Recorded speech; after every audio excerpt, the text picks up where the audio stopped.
কাচ্ছি cook করার process. Sticky do বানানোর জন্য আধা কেজি ময়দা, পানি, অল্প অল্প পানি দিয়ে ডোটা মিক্স করতে হবে। ডোটাকে আস্তে আস্তে লম্বা করতে হবে। মাংসের উপরে বাসমতি রাইস ঢাকনা দিয়ে ঢেকে দেব এবং ময়দার ডোটাকে আস্তে আস্তে করে চারোপাশ দিয়ে লাগিয়ে দেব যাতে বাতাস না বের হয়। ময়দার ডো দিয়ে প্রপারলি চারোপাশ কভার করতে হবে। চেপে চেপে ময়দাটা লাগিয়ে দিচ্ছি। হাই আছে 10 মিনিট, মিডিয়াম আছে 20 মিনিট কুক করতে হবে। গরম তাওয়ায় লো আছে কুক করতে হবে 30 মিনিটের জন্য।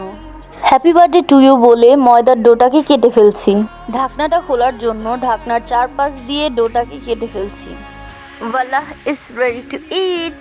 ওয়াও, কাচ্ছি গ্রানটা অসম্ভব প্রিটি। কিনার থেকে মাংসটা উপরে উঠিয়ে দিচ্ছি।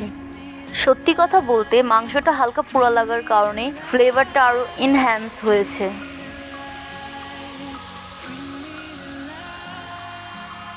কাচ্ছির ফুল ভিডিও শীঘ্রই আসছে।